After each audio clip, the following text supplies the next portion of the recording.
dengan yang nyata. Yang gaib siapa? Allah. Dikiaskan dengan yang nyata siapa? Makhluk. Ini tidak boleh. Araftum kaifa waqa'u fi tamtsil?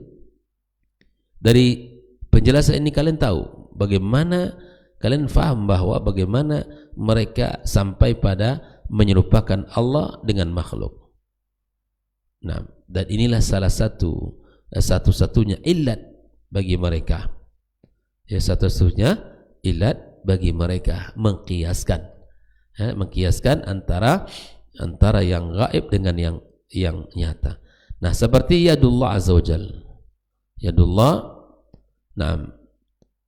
mereka menerima annaha makna ghaib, lakin hadha al-ma'na al-ghaib la tatawaffaq aquluhum al-iman bihi faqat. Qalu la bal nahnu labudda an naqisa sifat hadha al-ghaib ala sifat asy-syai' al-musyahid, yadul makhluq. Tentang tangan Allah, yadullah fawqa aydihim, ya, lima khalaqtu bi yadayya, misalnya Allah menyebutkan bahwa Allah punya tangan. Ya, tangan Allah tentulah tidak sama dengan tangan manusia. Kendati pun kita misalnya menetapkan Allah punya tangan, tapi ingat, tangan Allah tidak sama dengan tangan makhluk. Dalilnya bagaimana? Laisa kamitsli syai' wa huwas samiul basir. Tetapkan saja bagi Allah tangan, tapi jangan engkau pernah mentamsilkan tangan Allah seperti tangan manusia. Karena itu mumatsilah dan musyabbihah, dan itu tidak dibenarkan di dalam agama kita. Allah punya tangan, kenapa kita sebutkan demikian? Karena Allah sendiri yang mengatakan. Allah beristiwa di atas arsy, Allah sendiri yang mengatakan.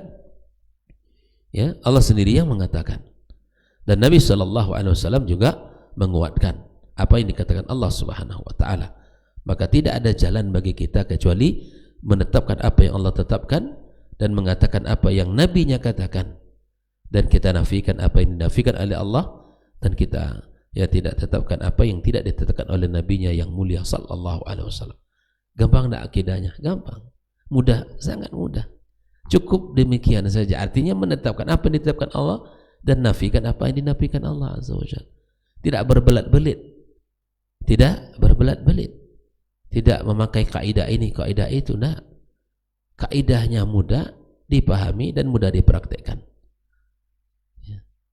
Letakkan di hati kita bahwa Allah Subhanahu wa taala, ya, di pemahaman dalam hati kita bahwa Allah Subhanahu wa taala tidak sama dengan makhluknya. Enggak mungkin sama antara Khalik dengan makhluk. Sesama makhluk saja tidak sama, apalagi sang pencipta Allah Subhanahu wa taala. Bagaimana kita kenal Allah? Dari ciptaannya, dari perbuatannya, dari nama-nama dan sifatnya. Kita kenal Allah Subhanahu wa taala dengan nama dan sifat-sifatnya. Maka kita minta kepada Allah, kalau kita memahami bab tawassul bi asma'illah wa sifati, ya Rahman irhamni, ya Karim akrimni, ya Tawwab tub alayya. Kita sebut nama Allah, lalu kita minta ampun. Kita sebut namanya yang maha, ya, mulia, maka lalu kemudian kita meminta kemuliaan dari Allah Subhanahu wa taala. Kita tahu Allah maha kaya, minta rezeki samanya. Itu sudah, jadikan itu dalam diri kita, insya Allah kita akan melihat keajaiban dalam hidup kita. Yakinlah bahwa Allah Subhanahu wa taala maha mengetahui apa yang terjadi dalam diri kita. Sekecil apapun, Allah tidak akan menyia-nyiakannya. Allah berikan, ya, kepada kita karena Allah berikan sesuatu kepada kita dengan karunia, dan Allah hindarkan kita dari segala sesuatu karena hikmahnya. Ya. Allah berikan ini kepada kita. Apalagi masalah rezeki, ikhwatul kiram. Ini masalah rezeki, masalah semua itu di tangan Allah Subhanahu wa taala. Karena dunia ini, subhanallah, Allah yang memberikannya kepada siapapun. Ada orang yang diberikan Allah Subhanahu wa taala dunia, ya, walaupun dia tidak berusaha. Ada orang yang berusaha tapi tidak Allah berikan. Ada orang yang sedikit usahanya, Allah berikan banyak. Tapi ada orang yang banyak usahanya, Allah berikan sedikit. Karena dunia itu sesuka Allah Subhanahu wa taala memberi dan tidak. Nah, oleh karenanya ikhwatul kiram, untuk urusan akhirat Allah sudah tegaskan, walladzina jahadu fina lanahdiyannahum subulana. Bersungguh-sungguh dia untuk menggapai dan mengamalkannya, maka Allah beri petunjuk. Oleh karena itu, kita sebagai mukmin sama, bahwa kita ini meyakini Allah Subhanahu wa taala seperti mana diyakini oleh para as-salafus saleh kita. Seperti tadi masalah tangan. Nah, tidak kita kiaskan tangan Allah seperti tangan kita, tangan makhluk yang lainnya. Nah, tidak.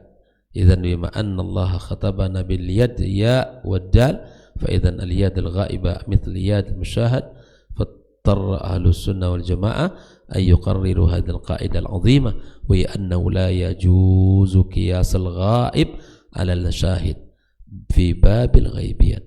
Setelah terjadinya kesalahan, kemudian penyimpangan dan selalu kalau tidak diberikan kaidah-kaidah yang jelas tentang bab ini, maka manusia akan cenderung melakukan mengkiaskan Allah Subhanahu wa taala dengan makhluknya. Ya, lalu kemudian Allah Ahlus Sunnah wal Jamaah meletakkan kaidah yang mulia ini, la yajuzu qiyasul ghaib ala syahid fi babil ghaibiyat. Tidak boleh mengkiaskan perkara yang gaib dengan perkara yang nyata di dalam bab al-ghaibiyat, dalam perkara-perkara gaib. Jelas sampai di sini? Jelas ya? Jelas Andre? Boleh kita mengkiaskan yang gaib dengan yang nyata kita. Artinya cukup kalau kita mengetahui nama sifat Allah, sudah imani itu seperti yang dipahami oleh para as-salaf. Tidak boleh akal kita masuk, tidak boleh qiyas masuk. Lalu kalau begitu Allah melihat berarti Allah punya mata-mata seperti mata kita dong? Tidak. Allah mendengar, mungkin Allah punya telinga ya, maka telinga Allah mungkin seperti telinganya kita, begini. Tidak. Itu perkara gaib. Ya, stop. Tidak boleh kita tadakhul, masuk, campur dan ikut di dalam apa yang menjadi kekhususan Allah Subhanahu wa taala dan keistimewaan baginya. Makhluk tidak punya kuasa untuk masuk di dalamnya. Jelas sampai di sini? Mudah-mudahan bisa dipahami ya. Dan dengan kaidah ini kita bisa kita bisa memahami bahwa agama ini luar biasa, dan kita dibimbing untuk bisa senantiasa menjadi orang-orang yang benar, dan kemudian menjadi orang-orang yang berada di atas jalan agamanya yang benar pula. Wallahu ta'ala alam bissawab. Demikian, wabillahi taufik, wa sallallahu ala nabiyyina wa habibina Muhammadin wa ala alihi wa sahbihi ajma'in. Wassalamualaikum warahmatullahi wabarakatuh.